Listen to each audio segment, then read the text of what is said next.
Hello everyone, welcome to the webinar. I'm your presenter Akriti Jain from meetuniversity.com, and today we are going to discuss about our university rankings. The three major and prominent ranking, that's THE, Times Higher Ranking, QS and Shanghai World University Ranking. Colleges and university rankings are ranking of institutions in higher education ordered by various combination of various factors. Rankings have more often been conducted by magazines, newspapers, websites, governments, or academics. In addition to rankings in entire institutions, organizations perform ranking of specific programs, departments, and schools. Various rankings considered combination of measures of wealth, research excellence, or in influence selectively student options, eventual success, demographics, and other criteria. There are no known college ranking of student academic quality. Some rankings evaluate institutions within a single country, while other access institutions worldwide. The subject has produced much debate about ranking usefulness and accuracy, the expanding diversity in rating methodologies, the accompanying criticism of each indicate the lack of consensus in this field. Looking at Times Higher ranking initially, THE or Times Higher Education World University Ranking is an annual publication of university rankings by Times Higher Education magazine.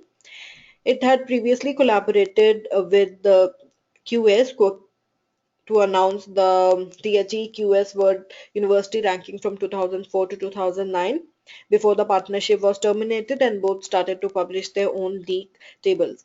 THE chose to cooperate with Thomas Reuters and more recently has created a new ranking system. The publication now comprises the world's overall subject and reputation ranking alongside two regional league tables, Asia and BRICS, and emerging economics.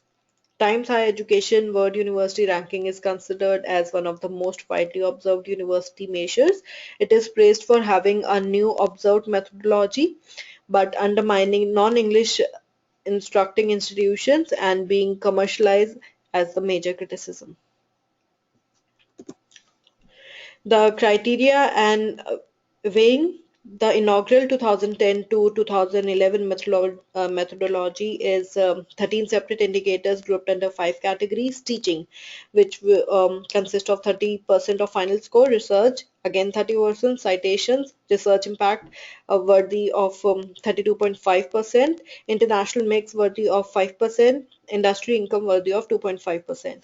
The number of indicators is up from the Times QS ranking published between 2004 to 2009, which used to be six indicators. A draft of methodology was released on 3rd of June 2010. The draft stated that 13 indicators would first be used and this could raise to 16 in future ranking, and laid out categories of indicators as research indicators that consist of 55%, institutional indicators 25%, economic activity or innovation 10%, and international diversity another 10%. The names of categories and weighing of each was modified in the final methodology released on 16 September 2010. The final methodology was also included in weighing signed to each of the 13 indicators as shown in your screen using the table. There are other regional rankings as well. There is Asia ranking, which rank specifically Asian institutions, and there is BRICS ranking. BRICS and emerging economies. THE BRICS and emerging economies ranking only include universities in countries classified as emerging economies by FTSE, including the BRICS nation of Brazil, Russia, India, China, and South Africa. Hong Kong institutions are not comprised in these rankings. Moving on to our QS ranking. QS is Quacquarelli-Symonds. World University Ranking is an annual publication rankings by Quacquarelli-Symonds. QS star ranking are delivered from scores on 8 criteria. There are research quality, teaching quality, graduate employment, university infrastructure, internationalization, innovation and knowledge transfer. Third, mission activities, measuring areas of social and civic engagement, special criteria for specific subject. The QS World Ranking is an annual publication of university ranking, and it comprises the global overall and subject ranking alongside three independent regional tables: Asia, Latin America, and BRICS, with different methodologies. The QS Stars also offers university a way of seeing their own strengths and weaknesses in depth, called QS Stars. This service is separate from QS World Ranking. It involves a detailed look at a range of functions which mark out a modern university. University can get from 1 star to 5 star or 5 star plus, is a truly exceptional case. Stars is an evaluation system, but it's not a ranking. QS also ranks university by academic discipline organized in five faculties, namely arts and humanities, engineering and technology, life sciences and medicine, natural sciences, and social sciences and management. In arts and humanities, we have arts and design, English language and literature, history, linguistics, modern languages, philosophy. In engineering and technology, we have architecture, chemical engineering, civil and structural engineering, computer sciences, electrical and electronic engineering, mechanical, aeronautical and manufacturing engineering, and surveying. In life sciences and medicine, we have agricultural and forestry, biological sciences, dentistry, medicine, pharmacy and pharmacology, psychology. In natural sciences, we have physics and astronomy, mathematics, environmental sciences, earth and marine sciences, chemistry, material sciences, geography. In social sciences, we have accounting and finance, business and management, communication and media studies, development studies, economics and econometrics, education, law, political and international studies, sociology, and statistics. QS tried to design its ranking to look at a broad range of university activity. So their methodology is basically divided in six factors. First, beginning from academic peer view factor, which weigh 40%. It is based on the internal global academic survey. This is the most controversial part of the methodology, using a combination of purchased mailing list and publications and suggestions. This survey asks active academicians across the world about the top university in the field they know about. QS has published the job titles and geographical distribution of the participants. The 2011 ranking made use of the responses from 33,744 people from over 140 nations in its academic peer review, including votes from the previous 2 years rolled forward, provided there were no more recent information available on the same individual. Participants can nominate up to 30 universities, but are not being able to vote for their own. They tend to nominate a median about 20, which means that this survey includes over 5 lakh data points. In 2004, when the ranking first appeared, the academic peer review accounted for half of the university's possible score. In 2005, its share was cut up to 40% because of the introduction of recruiter review. The second criteria is faculty to student ratio, which weigh about 20%. This indicator accounts for 20% of the university's possible score in its ranking. It is classic measure used in various ranking systems as a surrogate for teaching commitment, but QS has admitted that this is less than satisfactory. Third is citations per faculty, again measuring 20%. Citations of published research are among the most widely used inputs to national and global university ranking. The QS World University Ranking use citation data from Thomson, now Thomson Reuters, from 2004 to 2007, and since then used data from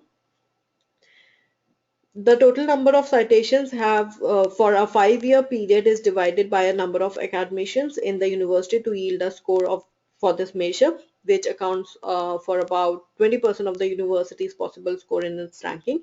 QS has explained that it uses the approach rather than citations per paper preferred for other systems because it reduces the effect of biomedical sciences on the overall picture. Biomedicine has ferocious publish or perish culture. Instead, QS attempt to measure the density of research active staff at each institution, but issues still remain about the use of citations in the ranking system, especially the fact that the arts and humanities generate comparatively fewer citations. Third one is recruiter review. This part of the ranking is obtained by a similar method to the academic peer review, except that it samples recruiter who hire graduates on a global and significant national scale. The numbers are smaller. 16,875 responses from over 130 countries in 2011 ranking, and are used to produce 10% of the university's possible score. This survey was introduced in 2005 in the belief that employers track graduate quality, making this as a barometer of teaching quality, a famously problematic thing to measure. University standing here is of special interest to potential students. Then international orientation, which we are around 5%. The final 10% of the university's possible score is derived from measures intended to capture their internationalism. 5% from the percentage of international students and other 5% from the percentage of international staff. This is of interest partly because it shows whether a university is putting its effort into being global, but also because it tells us whether it is taken seriously enough by students and academics around the world for them want to be there. Moving ahead on regional ranking, there are three regional ranking as discussed. The first being Latin America, the QS Latin America ranking or QS University ranking for Latin America is launched in 2011. They use academic opinion being 30%, employee opinion being 20%, publications per faculty member, citations per paper, academic staff with PhD, faculty student ratio, and web visibility 10% each. Then we have Asia and BRICS ranking as well. Asia ranking in 2009, it's launched by QS, and that is they use some of the same criteria as they have used for world ranking, but there is change weighting and there is some new criteria. One addition is the criteria of incoming and outgoing exchange student. According to QS world ranking and QS Asian University ranking released in the same academic year, they are different from each other. For example, the University of Hong Kong is 22nd and 23rd worldwide as regarded as the best Asian institutions by QS World Ranking in 2011 to 12, while Hong Kong University of Science and Technology has tapped the tables of the QS Asian University simultaneously. Then this set of ranking adopts 8 indicators to select the top 100 higher learning institutions in BRIC countries. Institutions in Hong Kong, Macau, and Taiwan are not ranked here, leaving those in mainland China alone. Moving on to our Shanghai World Ranking, academic ranking of world universities, also known as ARWU, is commonly known as Shanghai Ranking. It is an annual publication of the university ranking by Shanghai Ranking Consultancy. The league table was originally compiled and issued by Shanghai Jiao Tong University in 2003, the first global ranking with multifarious indicators, after which a broad international advisories were published to provide suggestions. The publications now comprises the world's overall and subject league tables alongside independent regional Greater China ranking and Macedonian's HEIS rankings. ARWU is regarded as one of the three most influential and widely observed university ranking alongside QS and THE. It is praised for its objective methodology but draws some condemnation for undermining humanities and quality of instruction. There are two subjects in Shanghai ranking, broad subject fields and specific subject. The methodology is similar to the adopted in the overall table, including award factors, paper citation, and the number of highly cited scholars. For broad fields, there is natural sciences and mathematics, computer sciences and engineering, life and agricultural studies, clinical medicines and pharmacy, social sciences. In specific fields, we have mathematics, physics, chemistry, computer sciences, economics, and business. Moving ahead with methodology, it is divided in four criteria: quality of education weighing 10%, quality of faculties weighing 20% each, research output again 20% per capita performance weighing 10% each. In quality of faculty, we have one as staff as noble lecturers and field medalists, which weigh 20%, highly cited researchers in 21 broad subject categories, which weigh another 20%. In research output, we have papers published in Nature and Science, weighing 20%, papers indexed in Science Citation Index Expanded and Social Science Citation Index, weighing another 20%. Considering the development of specific areas, two independent regional league tables with different methodologies were launched. They were Greater China and Macedonia. But now the question is, ranking of a university is only one indicator and not a major deciding factor. You have to judge the cost, employability, and program content. So university ranking doesn't always tell you the full story either. Certain university courses are well regarded by employers in certain career areas, even though the university may not feature in the upper reaches of the university. For example, Falmouth University, Sunderland University, they are known to produce high achieving graduates in journalism and animation respectively, but there is less sense of it that is reflected in the university ranking. Ultimately, choosing the right course for you is the most important task at hand. Looking at league table shouldn't be a proxy for undertaking thorough research into things such as course contents, modules, and how you'll be assessed. Deciding on your priorities, it could be that the content of the course is most important to you, or the distance of the university or college from your house, the entry requirement, or the long-term career possibilities. Create your own shortlist of courses and universities based on the priorities and use of the least able to sense the check what you have got on your may or maybe list. Your university ranking may or may not affect your career. Organizations hire for skills acquired through schools, work, extracurriculars, and volunteering, and not particular majors. However, your major can affect your career because it indicates an area of expertise you have developed and therefore may connect you more easily with certain areas of work that need this expertise or skill set. Because of this, within a particular field of work, you'll often see people with similar or related majors. However, in many cases, it may not affect your career nearly as much as you expect it to. Because many organizations have people regardless of their major, as they're looking for general skills or attributes. For example, critical thinking, writing, etc., demonstrated by people with any degree. Most employers seek individuals who have learned transferable skills through their studies and part-time job. For example, engineering, computer science, mathematics, physics, and other science-oriented degrees lend themselves well to many technology positions, but they also lead someone to other areas such as capital market, financial trading, analysis, etc. My best advice is to study what you love. You'll not only have a wonderful time in school, but also enjoy what you do for your living once you graduate. Once you enjoy maths and science, this is a host of majors to choose from, including some of the ones I've already cited. If you love people and observing behaviors and interactions, focus on areas such as psychology and sociology. Speakers and writers have various communication-oriented degrees available. Lastly, realize that once you complete school, you can choose the route you take in your career. So now to summarize the basic difference, this series of interactive maps shown in the previous slides shows the highest ranked university in each country according to the three major rankings of the World University. In addition, it also maps countries with the highest top 200 universities per million population. ARW Academic Ranking of Universities, Shanghai Ranking. It uses six indicators, including alumni and staff winning Nobel Prizes and field medals.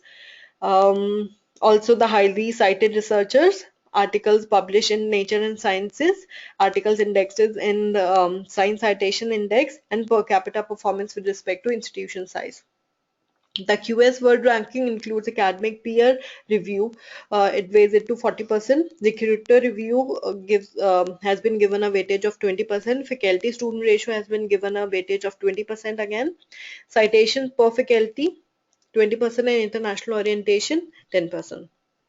The Times Higher World Education Ranking includes 13 separate indicators under 5 categories: teaching, 30%, which has been given a weightage of 30%, research has been given a weightage of 30%, citation with the research impact 32.5%, international mix as 5%, and industry income as 2.5%. With this, I'll end the presentation. I hope the information provided is useful now once you are browsing upon the universities and you are checking the different criterias, you know which ranking to follow and how. Thank you everyone for your time today. Have a great day. Bye bye.